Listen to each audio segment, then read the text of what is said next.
बिस्मिल्लाहिर्रहमानिर्रहीम। साहिबो चैनल सदाए जहानिया के मेज़बान अशरफ अली मशदी का सलाम कबूल कीजिए। साहिबो आजकल शायद ट्यूशन लाज़िम मलज़ूम हो गई है। वालिदैन की भी कोशिश होती है और असातिज़ा की भी कोशिश होती है कि बच्चे ज़्यादा से ज़्यादा पढ़ें और ज़्यादा से ज़्यादा इनके नंबर्स आएँ और ज़्यादा से ज़्यादा ज़िंदगी की दौड़ में इन्हें मौक़े मिल सकें। आज से बहुत अरसा पहले ट्यूशन की तरफ इतनी तवज्जो नहीं थी। आजकल बच्चे सुबह सवेरे 25-30 किलो का बस्ता उठा के किसी न किसी स्कूल जा रहे होते हैं और फिर अक्सर सीधे वहाँ से एक एकेडमी, फिर दूसरी एकेडमी, फिर तीसरी एकेडमी और रात देर गए घर पहुँचते हैं और खाना खाने के बाद कुछ देर के बाद फिर वो पढ़ाई में जुट जाते हैं। तो ट्यूशन पढ़ाने के भी अपने अपने अंदाज हैं। आज से बहुत अरसा पहले प्रोफेसर मुमताज़ अहमद ख़ान जिन्होंने करंट इंग्लिश ग्रामर और करंट नोट्स लिखे थे, वो डेरा गाजी खान के रहने वाले थे। उनको अपनी काबिलियत की बिना पे पब्लिक सर्विस कमीशन का इम्तहान पास करने की वजह से वो तहसीलदार भर्ती हो गए, तो उनकी 5,000 तनख्वाह उस वक्त थी। तो उन्होंने तहसीलदारी छोड़ दी कि मैं तो ट्यूशन पढ़ाते हुए 55,000 रुपये कमा लेता हूँ, और ये 1979-80 की बात है और वो कुछ अर्सा पहले फौत हुए। और वो बड़ी देर तक डेरा गाजी खान में ट्यूशन पढ़ाते रहे और उनके जो नोट्स थे और उनकी जो ग्रामर थी वो तवातर के साथ छपती रही और बिकती रही। ये उनका अंदाज था। और मैंने उनके बारे में सुना कि वो सुबह की जो पहली क्लास होती थी वो नमाज फजर के फ़ौरन बाद वो शुरू कर दिए करते थे। और बाज़ दफ़ा ऐसा होता कि रश की वजह से वो एक क्लास को पढ़ाने के बाद फिर सुबह की नमाज पढ़ा करते थे। तो जहानिया में भी मैंने बहुत से असातिज़ा को देखा जो बड़ी दिलजमी के साथ ट्यूशन पढ़ाते रहे। अल्लाह गरी के रहमत करे, खादम हुसैन कांजू मरहूम, अगर उनको देखा जाए तो वो सर के बालों से लेके पाँव के नाखूनों तक उस्ताद थे। मैं 2012 में जब government model high school Jahania आया तो वो साइंस ब्लॉक में पीछे बैठे रहते। किसी क्लास में पीरियड फारग होता, बच्चे शोर कर रहे होते तो वो जाते, क्योंकि वो साइंस टीचर थे और हर मजमून पे उनको अबूर हासिल था। कोई रियाजी का पीरियड खाली है तो वो रियाजी पढ़ाना शुरू कर देते, कहीं बायोलॉजी का पीरियड खाली है तो बायोलॉजी शुरू कर देते, कहीं फिज़िक्स और केमिस्ट्री के पीरियड फारग होते तो वो शुरू कर देते। मैंने उनसे एक दिन पूछा कि मैंने कभी आपको हेडमास्टर साहब के ऑफिस की तरफ जाते या वहाँ बैठे हुए नहीं देखा। तो कहने लगे मेरा क्या काम वहाँ, मैंने तो सिर्फ पढ़ाना है और सुबह से लेके शाम तक पढ़ाना है। मैं सेल्फ मेड आदमी हूँ और मैं रात गए तक ट्यूशन पढ़ाता हूँ। और उनके शागिर्द बताते हैं कि वो स्कूल से सीधे अपनी एकेडमी पर चले जाते थे। उनकी academy government model high school के जनूब की तरफ, कारी इमरान हाशमी साहब उनका मकान, जो बाद में उन्होंने सेल कर दिया। और याद रहे कि ये वो मकान था जो इंडिया से हिजरत के वक्त हमारे मामू और खालू सैयद मोहम्मद साले शाह साहब को अलाट हुआ था। बाद में उन्होंने वो बेच दिया तो वो कारी इमरान हाशमी साहब के वाले साहब ने खरीदी। तो उस मकान में वो ट्यूशन पढ़ाया करते थे। ज़ाहिर है घर नहीं जा सकते थे, खाना नहीं खा सकते थे, वो यहाँ चाय पीते रहते और भूख लगती तो गजरेला बार बार मंगवा के खा रहे होते, हालांकि वो दिल के मरीज़ थे। तो बाद दफ़ा बच्चे घर जाके बताते तो एक दिन हमारे एक उस्ताद वो उनसे कहने लगे कि मेरे बेटे ने बताया कि बाद दफ़ा अब ऐसा होता है कि थकावट की वजह से हर 2 घंटे के बाद एक पाव गजरेला आ जाता है और 2 कप चाय के आ जाते हैं। और खादम हुसैन कांजू साहब अपनी थकावट और भूख मिटाने के लिए ये सिलसिला जारी रखते हैं। तो प्लीज़ अपने आप पे रहम कीजिए, आप दिल के मरीज़ हैं। तो कहने लगे कोई बात नहीं, थक जाता हूँ तो थकावट दूर करने के लिए ऐसा करता हूँ। तो मैं भी उन्हें कहता कि आप थोड़ा सा रेस्ट कर लीजिए। तो वो जब बोर्ड के पेपर मार्किंग के लिए आते तो वो भी सारा सारा दिन चेक करते रहते थे। और मुझे अच्छी तरह याद है कि जिस साल वो दौरान सर्वस फौत हुए, उस वक्त यहाँ सुप्रिटेंडेंट मोहतरम शबीर अहमद शाहिद साहब थे। तो उन्होंने अपने रियाजी के और केमिस्ट्री और बाकी जो पेपर थे वो चेक कर लिए। तो वो बहस कर रहे थे कि कुछ पेपर मुझे और दे दिए जाएं। तो शबीर साहब ने माजरत की तो वो थोड़े से नाराज़ भी हो गए और इसी तलखी में वो उठ के चले गए। और तकरीबन 10 दिन का अरसा गुजरा होगा कि एक दिन अचानक सुबह ऐलान हो रहा था कि वो रात हार्ट अटैक से वफात पा गए। तो बहुत से असातिज़ा का कहना था कि चूँकि उन्होंने सारी ज़िंदगी रेस्ट नहीं किया, जब पढ़ते थे उस वक्त भी अपने अखराजात पूरे करने के लिए ट्यूशन पढ़ाया करते थे और फिर थ्रू आउट वो ट्यूशन पढ़ाते रहे। और आज भी बहुत से असातिज़ा ऐसे हैं जो सारा सारा दिन ट्यूशन पढ़ाते रहते हैं। असातिज़ा के ट्यूशन पढ़ाने के भी अपने अपने अंदाज होते हैं। कुछ वो असातिज़ा हैं जिनके पास बच्चे खुद ट्यूशन पढ़ने के लिए आते हैं और वो क्लास पर जोर नहीं देते कि आप ज़रूर मेरे पास आइए और ट्यूशन पढ़ा कीजिए। और कुछ ऐसे होते हैं जो पूरी पूरी क्लास को मजबूर करते हैं। खानेवाल में बड़ा अरसा हुआ, 2 असातिज़ा के बारे में मशहूर था कि वो बच्चों को मारते मारते कमरे के पिछली तरफ ले जाते और आहिस्ता से कहते कि ट्यूशन पढ़ोगे तो जान छुटेगी, ट्यूशन पढ़ोगे तो कान चढ़ावांगा। तो बहुत से बच्चे ऐसे होते जिनके माली अखराजात इजाज़त नहीं देते थे, वो नहीं पढ़ सकते थे, तो वो मार खाया करते थे। ऐसा नहीं होना चाहिए। क्लास के वो जो बच्चे अफोर्ड कर सके वो पढ़ना चाहें तो बड़ी अच्छी बात है, या वालिदैन खुद चाहें तो ये बड़ी अच्छी बात है। ये जबर नहीं होना चाहिए। बहुत अरसा पहले मैं खुद 1990-92 में प्रोफेसर ज़ुबैर अहमद साहब के पास बीए की अंग्रेज़ी की ट्यूशन पढ़ने के लिए आया करता था गांव 102 टेन्नार से। तो वो उस वक्त 300 रुपये फ़ीस लिया करते थे। जब मैं पहले दिन आया तो मैंने देखा तो कि पूरी एकेडमी भरी हुई है बच्चों से और एक तरफ बच्चियाँ बैठी हुई हैं, बच्चे बैठे हुए हैं। तो मैं आके मिला तो मैं बैठ गया। तो वो चूँकि मज़ाहिया तबीयत के आदमी हैं, मैं मुझसे कहने लगे कि जी सर कैसे आए। मैंने कहा सर नहीं, मैं आपसे ट्यूशन पढ़ने के लिए आया हूँ। तो अशरफ मशहदी मेरा नाम है। तो वो ज़रा सीधे से होके बैठ गया और मुस्कुरा भी दिए कि यार आप ने बॉस की पहनी हुई है, ये आपकी काटन की शलवार है, ये वेस्ट कोट और बूट। मैं समझा आप मुझे ट्यूशन पढ़ाने के लिए आए। मैंने कहा सर मुझे शर्मिंदा तो ना कीजिए, मैं तो खुद साइल हूँ, मैं तो खुद पढ़ने के लिए आया हूँ, मैं तो खुद खोशाचीनी के मूड में हूँ और आपसे कुछ हासिल करना चाहता हूँ। तो कहने लगे कि आप मशहदी हैं। मैंने कहा जी। खालिद मशहदी क्या लगते हैं। मैंने उनको सारा तारुफ, तो वो समझ गया कि ये उस ख़ानदान से है। तो मुझे कहने लगे कि चूँकि आप अदबी ख़ानदान से तल्लुक़ रखते हैं, आप को शेर व शायरी से सुना है, कोई लगाव भी है, तो कोई गज़ल कोई नज़म हो जाए। मैंने एक नज़म सुना दी, एक गज़ल सुना दी। तो कहने लगे कि मैं इन बच्चों से तो 300 लेता हूँ, लेकिन आप चूँकि अदब से तल्लुक़ रखते हैं, मैं भी अदब से तल्लुक़ रखता हूँ, तो आप 250 दे दीजिए। मैंने कहा चले जी जैसे आप मुनासिब समझते हैं। तो जो प्रोफेसर ज़ुबैर अहमद साहब को उस वक्त भी शुगर थी और आज भी शुगर है। तो घर वालों से जैसे आम शुगर के मरीज़ बचा के मीठा खाते हैं, जिनमें मैं भी शामिल हूँ। और ये भी उस वक्त चाय घर से मंगवा लिया करते थे। हमारा जो ग्रुप था, हम जो कि लेट आए थे, 2 40 तक के लड़के थे।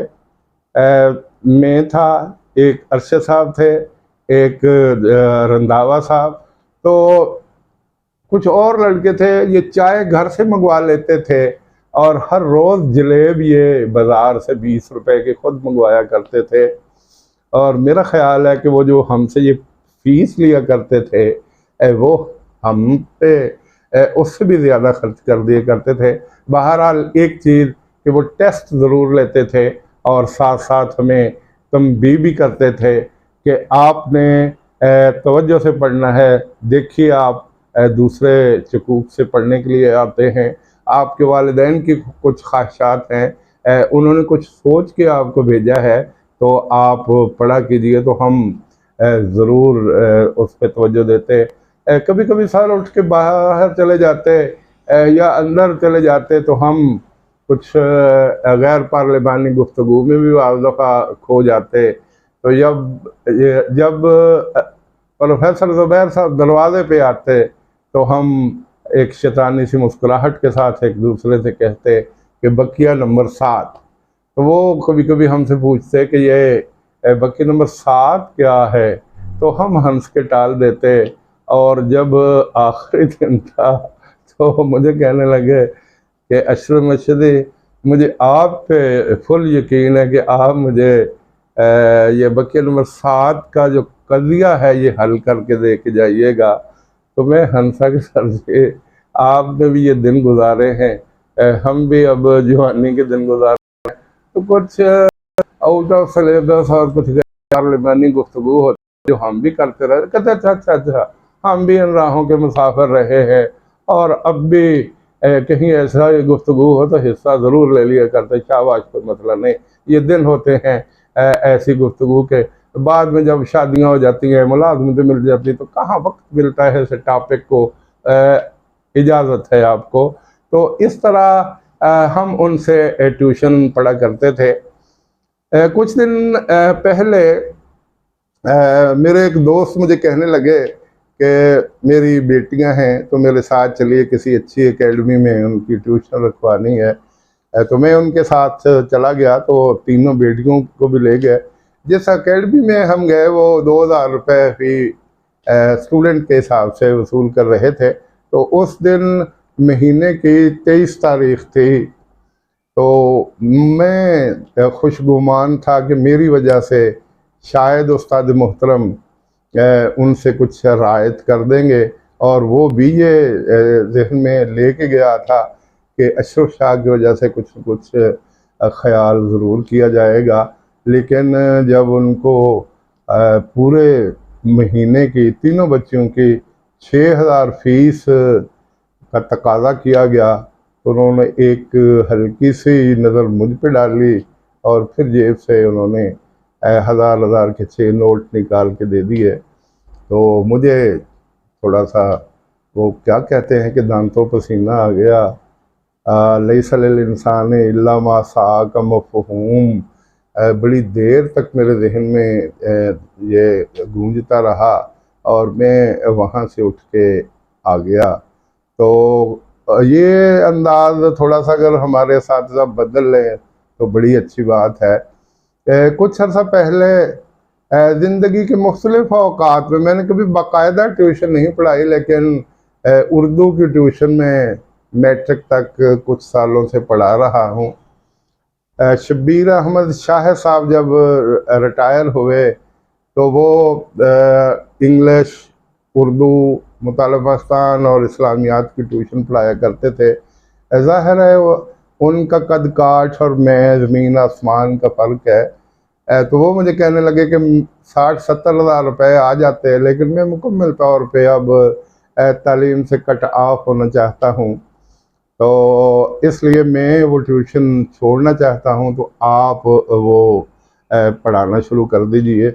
बड़े बच्चे आते हैं, DPS से भी मेरी अपनी क्लास भी होती है। मैंने उन्हें कहा कि सर एक बात ज़हन में रखिएगा कि मेरे पास उतनी तादाद नहीं होगी, इसलिए कि मैं आपके पाए का टीचर नहीं हूँ। दूसरी बात यह है कि आपकी अपनी क्लास 9th और 10th होती है, तो वो बच्चे अगर 80% भी आना चाहें, 20% न भी आएँ तो 80-90 बच्चे वो हो जाते हैं। उनमें से बहुत से बच्चे ऐसे होते हैं जिनके वालिदैन चाहते हैं, और कुछ माशाल्लाह आपकी शोहरत ऐसी है तो उस शोहरत को देख के आते हैं। और दूसरी बात यह है कि मैंने आज तक कभी किसी बच्चे को ये नहीं कहा कि आप ट्यूशन पढ़ने आएँ। वो बच्चा जो खुद ट्यूशन पढ़ना चाहे वो आ जाए तो मैं पढ़ा दिया करता हूँ। मैंने कभी आज तक बच्चों पे ज़ोर नहीं दिया कि आप मेरे पास, हालांकि मैं इंग्लिश टीचर हूँ और शुरू से छोटी बड़ी क्लासेस को मैं इंग्लिश पढ़ाता रहा हूँ और आज भी थोड़ा सा सिलसिला ये जारी है, लेकिन मैंने कभी ज़ोर नहीं दिया। तो कहने लगे चले अल्लाह के फौरन आप पढ़ाना शुरू कीजिए। तो बच्चों ने मेरे पास आना शुरू कर दिया। तो इसी दौरान कोरोना के दिन थे और अभी मैंने 2 माह मैंने ट्यूशन पढ़ाई। तो तीसरा महीना जब शुरू हुआ, अभी 16 दिन गुजरे थे कि कोरोना की वजह से महकमा की तरफ से और हुकूमत पंजाब की तरफ से बड़ी सख्ती शुरू हो गई कि आप अकेडमियाँ बंद कर दें। तो मैंने चूँकि महीने की फ़ीस 1-1 हज़ार 4 मज़ामीन की वसूल कर ली थी, इंग्लिश, उर्दू, इस्लामियात और मुताला पाकिस्तान। तो मैंने 16 दिन की फ़ीस 500 रुपये काट के, मेरे पास 10वीं क्लास के 11 बच्चे थे, तो मैंने उनको 500 रुपये वापस कर दिए कि बेटा ये आप ले लीजिए, ये आपका हक है, मेरा हक नहीं है।